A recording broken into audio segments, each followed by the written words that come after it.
महमद की हरकतें नहीं देखी आपने? ये घटिया इंसान मेरी आंखों के सामने आयजा के करीब जा रहा है और मुझे उकसा रहा है, और आप मुझे ही जाने को कह रहे हैं। समझा नहीं मैं? बिल्कुल, क्योंकि तुम काम में मुसलसल रुकावट बन रहे हो, मसला बनते जा रहे हो हम सब के लिए। उमर अच्छा बस करो, रिलैक्स होकर बात करते हैं। आयजा बात करने के लिए बचा ही क्या है? मैंने कहा ना कि हम जा रहे हैं, चलो।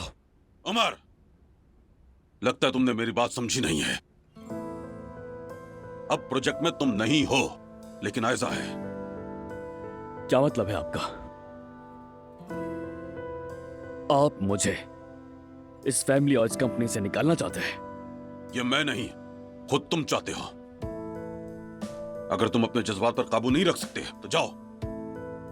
मैं तुम्हारे पागलपन की वजह से अपनी इस कंपनी को किसी कीमत पर नुकसान पहुंचाने नहीं दूंगा। बाबा, इस आदमी का मसला प्रोजेक्ट हरगिज नहीं है। बस करो उमर, मैं इस काम में अपनी मर्जी से नहीं आया। चचा ने रिक्वेस्ट की थी इसलिए आया था। तुम समझ क्यों नहीं रहे? हाँ, नहीं समझ रहा, क्योंकि मैं तुम्हें अच्छी तरह जानता हूँ। तुम्हारा वाहिद मकसद आयजा के जरिए मुझे परेशान करना है, बस। बस करो यार, आखिर मैं क्यों छीनूंगा तुम्हारा सुकून? मेरे ख्याल से उमर साहब आप मुझे अलिफ समझ रहे हैं, और साफ लग रहा है कि तुम उस पर नाराज हो और अपना गुस्सा मुझ पर निकाल रहे हो। बकवास नहीं। हाँ। एक मिनट, ये अलिफ वाला क्या मामला है उमर? क्या हो रहा है? कुछ नहीं बाबा। तो ठीक है, मैं कंपनी छोड़ रहा हूं। मगर आयजा भी यहां काम नहीं कर सकती।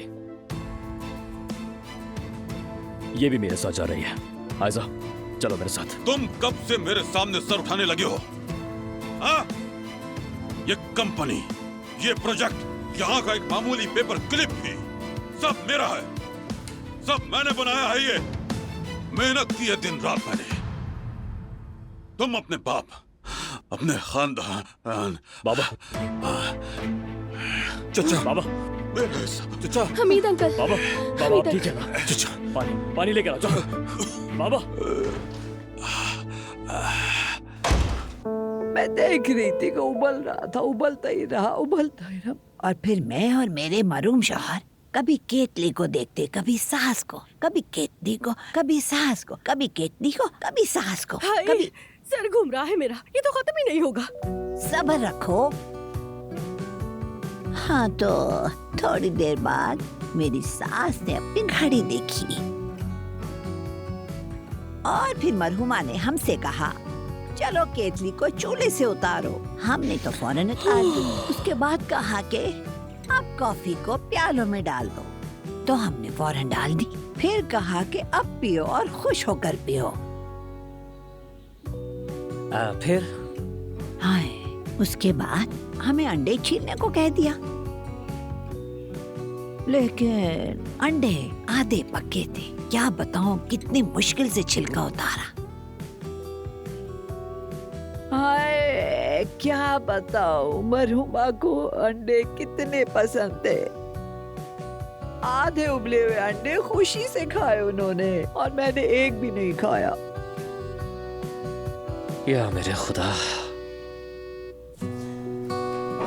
अच्छा, तो फिर आगे क्या हुआ? आगे क्या होगा? उन्होंने कहा कि आलू निकालो। लेकिन आलू इतने कम वक्त में कैसे पकते? हाँ सही कह रही है, पकता तो नहीं है। क्या बात है फातिमा, तुमने कैसे जाना? बिल्कुल ठीक कहा, वो तो बहुत ही पत्थर की तरह थे, इसीलिए तो हम दोनों भी नहीं खा सके। जुमाना खाला क्या बोले जा रही हैं? अगर सब तैयार है तो निकाह शुरू करें। अच्छा तो भाई मुख्तसर ये है कि उस दिन हमारी सास ने हमें एक सबक दिया बच्चों। अगर तुम अलग अलग घरों से आकर नई जिंदगी शुरू कर रहे हो तो पहले एक दूसरे को वक्त दो। कॉफी बनाने के लिए सिर्फ 5 मिनट लगते हैं, लेकिन अंडे पकाने के लिए ये बहुत कम है। खाने के लिए ये वक्त तो और भी कम है। हाय, ये तो खामोशी नहीं होगी दे रही है। अच्छा चलो खैर, यानी तुम लोग अलग अलग घर से आकर एक नया घर बनाओगे, ठीक है? एक दूसरे से मोहब्बत करोगे, एक दूसरे के साथ खड़े रहोगे।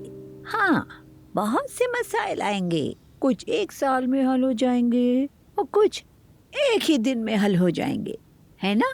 कुछ 3 दिन में और कुछ 3 सालों में, कुछ 5 दिन में और कुछ 6 दिन में। पता नहीं कितना वक्त लग सकता है, अल्लाह को मालूम।